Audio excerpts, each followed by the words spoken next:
Welcome to Awesome Truth, and we're back with a SmackDown recap video, and we're going to talk about our first segment, and it was Randy Orton having a nice promo talking about, Kevin Owens, and Kevin Owens come out. Kevin Owens came out, and he gave him an interesting offer. Yeah, it was great because when Randy Orton came out, he was gonna talk. He got cut off by Kevin Owens. So Kevin Owens trying to make peace, say that he want to do tag team, but I think he try to trick Randy Orton. You know how Kevin Owens is. But it was a quick promo between both of them, and yeah, they both want to not both. Randy Orton want to fight him in WrestleMania. So I'm pretty sure that's gonna be a WrestleMania match, which everybody already knew. Yeah, they after this match they made it official, like with the promo, like they made it so after this scene they literally made it official. So we are gonna get Randy Orton versus Kevin Owens in WrestleMania. So that's gonna be exciting. It's gonna be really exciting, and the story already started. So let's see how it's gonna end. And following the next match, we have Damian Priest and Jimmy Uso in a tag team match versus Drew McIntyre and Nakamura, which I don't know why they make this fight. I had a feeling they were gonna make the fight, but I don't know. I think they just trying to build more for Damian Priest and Drew McIntyre because guess what happened at the end. Also, what you talk about it?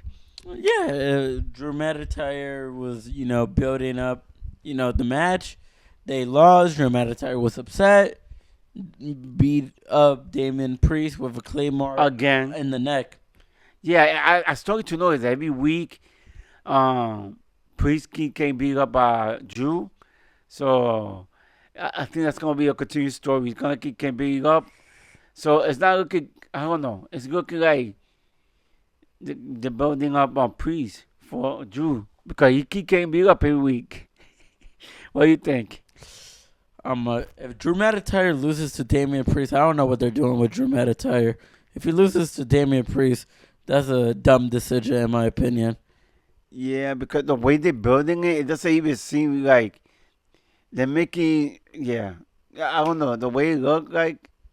But Priest getting beat up really bad every week. Yeah, it seems like they're making Priest to be the top.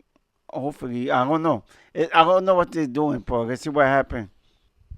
So now we got Tiffany Stratton and Charlotte having an interview, and they're going back and forth, and I think Charlotte did like really good in this promo, like belittling Tiffany, saying how like Tiffany is like down here and she's like all the way up here, like I don't know. Charlotte like showed how her promo skills compared to Tiffany is like far away from her, Tiffany. I mean, the problem is that Tiffany's doing like a face promo and she's not used to it.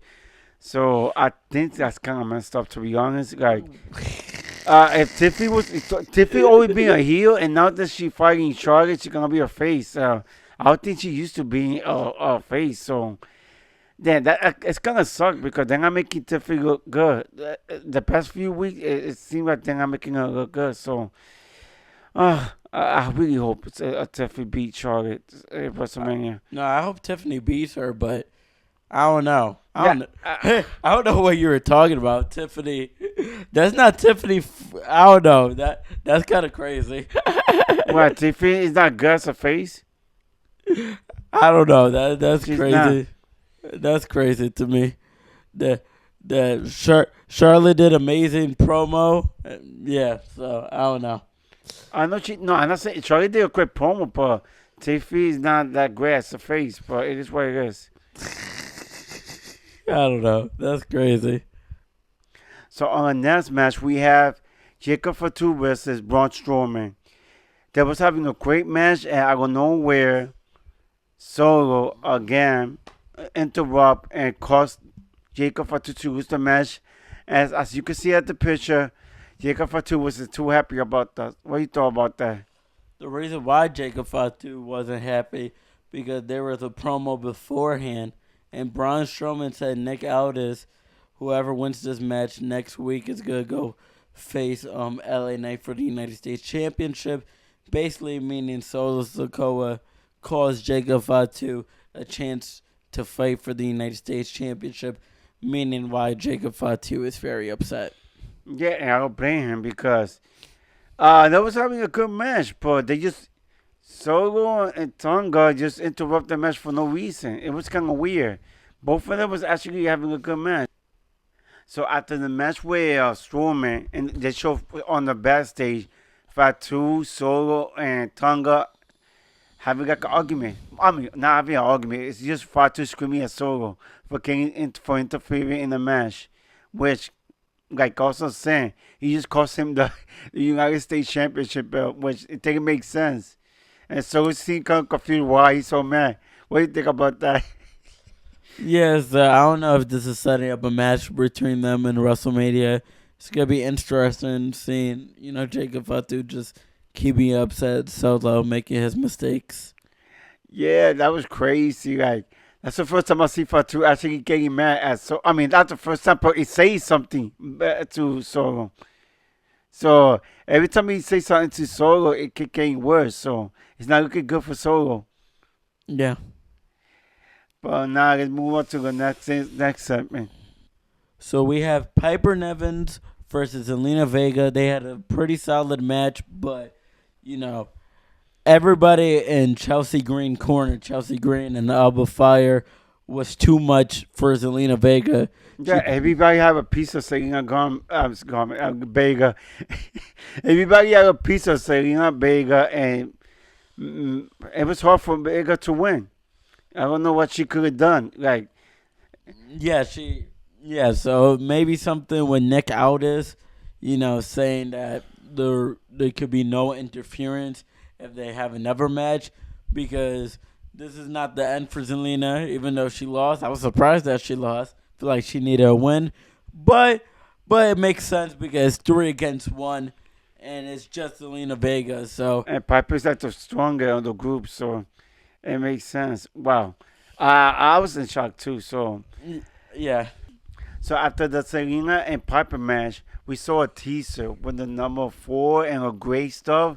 So my guess, maybe it could be Aleister Black. What do you think?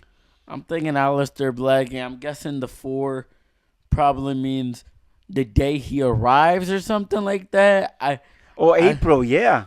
Yeah, April 4th, the month April, something like that. So it's going to be interesting to see if he comes whenever he comes. But it's probably going to be the month April. That's why they put 4. And the gray dark vibes, it gives Aleister Black vibes. So, yeah. Yeah, so hopefully we get more teaser for Aleister Black. Hopefully it's Aleister Black. We just got to see. Yes, because to be honest, it's literally just a number 4 with a black and gray. It could be anybody, but there's a lot of rumors with Aleister Black coming, especially in SmackDown, like we said before. So, yeah. Let's see what happens next. So we have Jade Cargill versus Liv Morgan. They had a pretty solid match. And then with the interference with 2 people, Raquel helping interfering with the ref when Naomi comes, and Naomi interferes in the match. Liv Morgan takes the opportunity to get the victory, and Jade Cargill lost. And then Naomi started attacking Jade Cargill even more. Yeah, well, upset. It's not really an upset, but it was a shocker because I didn't think Naomi was going to interfere that early. We were thinking more maybe after the match, not before. Yeah, but... And Jade Cargill first match to lose. First match coming back losing. I don't know if I like that decision, but guess it's just building the match with them versus Naomi. So yeah, and Naomi will me. She not look like a heel. So definitely, it's looking good, the storyline. I think that we're gonna be attacking Jade Cargill for a while. So yeah. So let's see what happens next. And on this SmackDown, we had another teaser. First was Aleister Black, and now I believe this is Rey Fenix. What do you think? This is more believable because we see a lucha mask. Luchador mask, yeah. So Aleister Black, we don't got that much hints because it's just darkness and 4. This is 100% confirming. And if they're promoting him in SmackDown, that means they're separating him with Penta, and that's probably a good thing because Penta is doing good. He might be a future IC champion in WrestleMania because he's not losing. So that's good. Penta doesn't need to be in the tag team right now. He's doing really good in the solo stuff. Yeah, I'm just surprised they have a two teaser one night. I would think they would wait for next week, but wow, Why next week? Like one T. Oh, you mean like for one separate T? show, yeah, Oh yeah. they would have Be- done a separate show. Because apparently last week they did show two teasers like that, but we didn't even notice. So yeah, Okay, so maybe we did not know it's okay. That makes they sense. showed two teasers before, and then this is another two teaser again. So yes. So maybe next week teaser for Alistair Black is better Yes. because this one was difficult. But no, let's see. This one look, man, obvious. It might be Ray Phoenix. So Yeah, that's good. yeah, and let's move on to the next one. So it started with the Street Profits having a promo celebrating that they won the tag team championships. Yeah, it's been like 4 years since they haven't won, so they're so happy. And then out of nowhere, Gaza and Escobar come on. And what you thought about that? Yeah, and then after that, Pretty Deadly, the number one contenders, came and said they're actually first in line. But the Street Profit wanted the smoke, and they wanted to fight La Gazas. So they had a great match. Every time anything in the tag team division, they usually have a solid match. So the Street Profit shows how they're gonna be a good tag team champion. Yeah, incredible match with the Gaza. And I believe next week they're supposed to wrestle Pretty Deadly. So it's not confirmed. Is it? I don't think it's confirmed, but I think that SmackDown is going to be done. Okay. But it was a pretty good match. Okay. So on the next segment, we see Pretty Deadly talking with DIY. And DIY is trying to trick Pretty Deadly like always. What do you think about that part? And Pretty Deadly wasn't, phased. They wasn't gonna, let DIY trick them again. So DIY was like, yes, boys. And they said, no boys. No boys. And then when DIY left, guess what happened? Then we had Motor City Machine Gun. And, and a DIY is just like, I hate them too. They hate everybody in the tag team division because nobody wants to listen to them. And now they're back in the line like Pretty Deadly and Motor City Machine Gun said. So DIY got problems of their own. So I kind of figured then they can start again a story with Motor City Machine, which is pretty good. They don't need the tag team right now for that.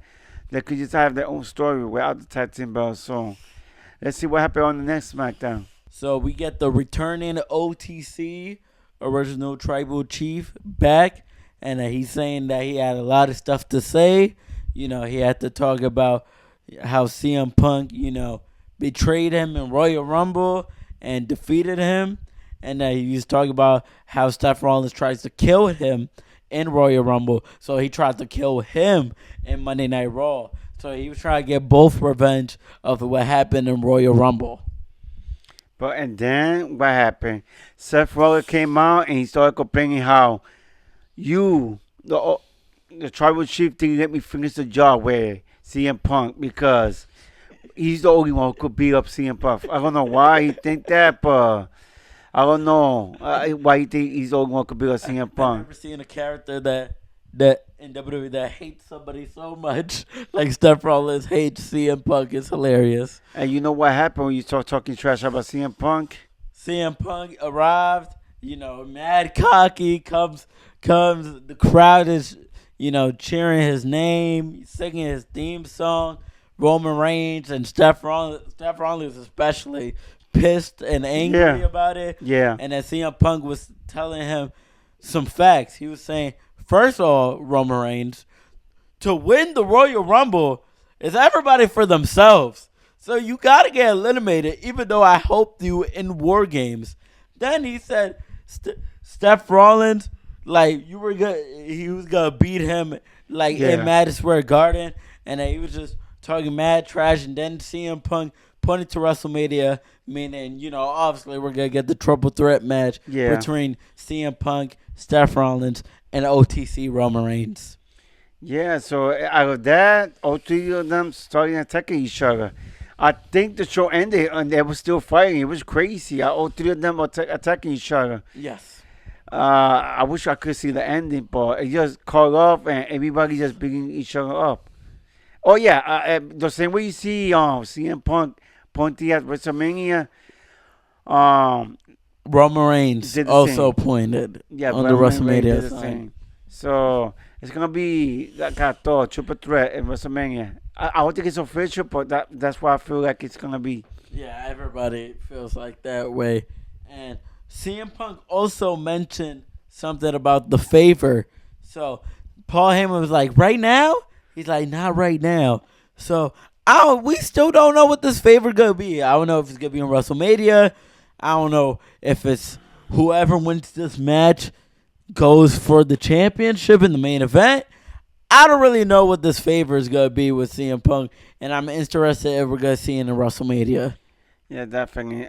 So many things gonna happen in WrestleMania, so I can't wait.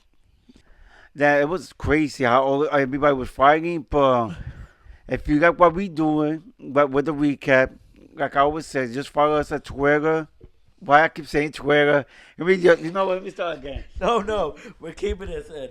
So, and also follow our TikTok. We have a TikTok, Instagram, and YouTube that's posted right here, and it's gonna be in the link below. And we'll see y'all in the next video. Peace out. Peace.